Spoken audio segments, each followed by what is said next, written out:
Hi, it's Ken here. Welcome along to Get English Tips number 2. Great to see you again. Thanks so much for subscribing. Hope you found Get English Tips number 1 really useful about having a long-term plan and a short-term plan and your goals, etc. and achievements. So important. This Get English Tips number 2 is really helpful to students. It takes a little bit of work, but I feel I can see a difference with my students when they actually do it.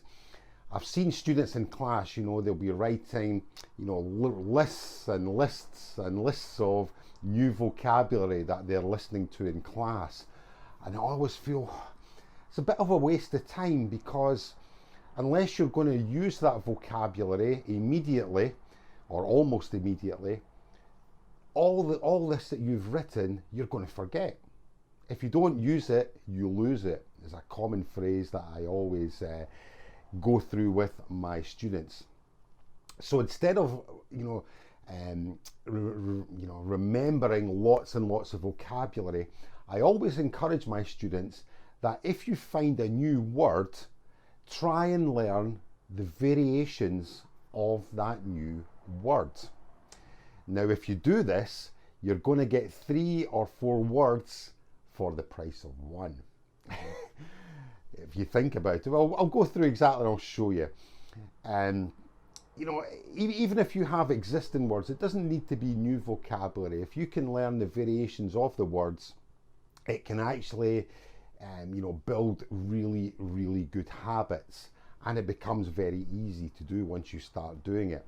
It's really an excellent way to increase your vocabulary, and also as well to brush up on your grammar. When you look through grammar books, etc., normally the sentence constructions will always be in the same format. You don't do that in your own language, I'm guessing. You'll say certain things in a different grammatical format depending on how you feel, right? I do this in English. And this is what I mean about learning the variations of new words. I'll give you an example. If you look at the word succeed, to succeed, the verb, right? Succeed has different variations. You could have the noun, which is success. You could have the adjective, which is successful, or the adverb, successfully, and the past tense, or succeeded, and the past participle. As I mentioned, if you can, get a new bit of vocabulary, or a vocabulary that you like, and look at the different variations of that, it's really an excellent way to build your vocabulary count. And if you learn this way, I always feel that it's going to really help your grammar also, because you're going to start constructing sentences different, because it's different use of grammar. So you're really, you're learning vocabulary, but you're learning the grammar at the same time. So I always try and get my students who are interested in building up their vocabulary count is to get them to try and write sentences different ways using the vocabulary. And as I mentioned, it will really help with your grammar. We've looked at the noun, we've looked at succeed, we've looked at the noun, the adjective, the adverb, the past participle. So if you look at that word succeed, we can use the noun, and we can say, I had some success in my exam. I was really proud. I had some success in my exam. Or we can say, if you want to use the adjective, we can say, I was really successful and I passed my exam.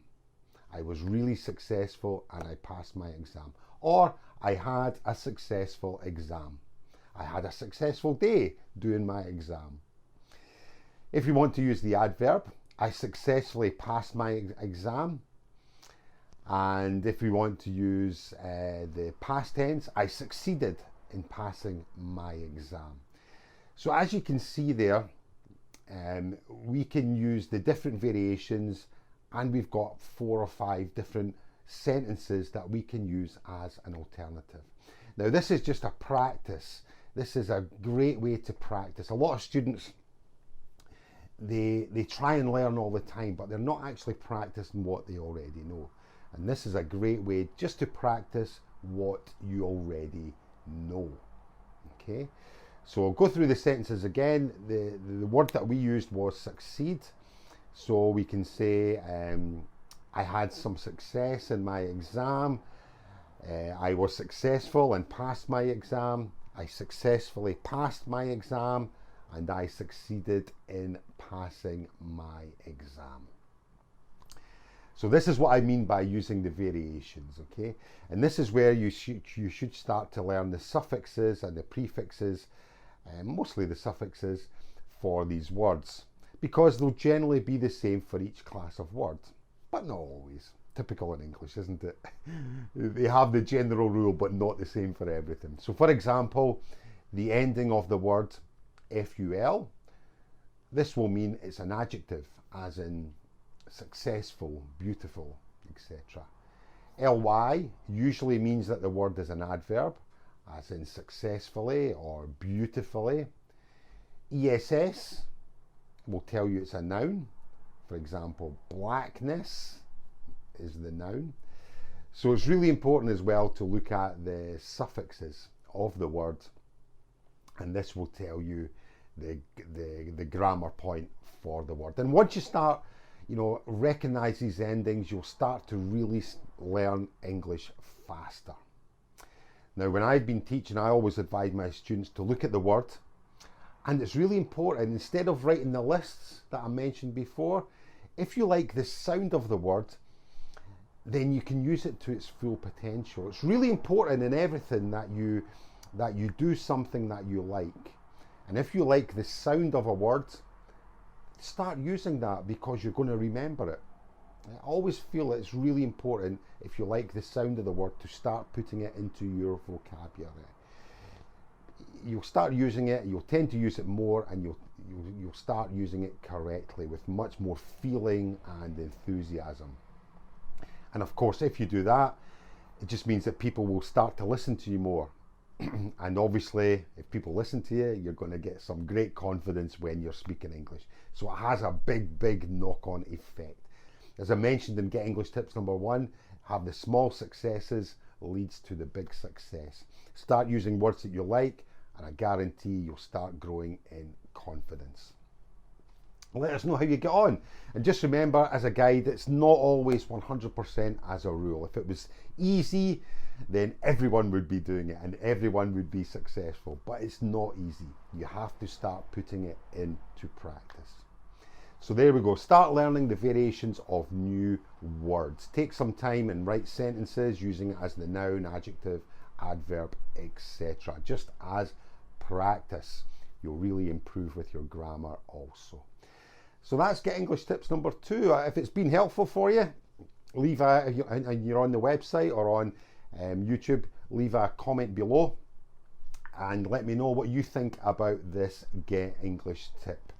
If you haven't already done so, please, you feel free to create your free account with Get English Tips, and you'll get this video, obviously, and you'll get some tests, you'll get to join the community, and lots of other fantastic things also. So get along to getenglishtips.com if you're not there already, and you can create your free account there. And you'll get these videos and you'll get everything on there as well. And also as well, remember, Get English Tips is totally free to everybody in the whole world if you're learning English or any other language. And all I ask, if you want to donate a cup of coffee for me for my morning fuel to get me working in the morning, I'd love it. Thanks very much. There's a link somewhere about here or down below. Much appreciated. If you've got any questions, please let me know also. So that's Get English Tips number 2. And as I mentioned, if you're a free member here, go into your account and you can take the quick test looking at the variations of these words or some example words. So see you in Get English Tips number 3 coming very, very soon. Bye for now.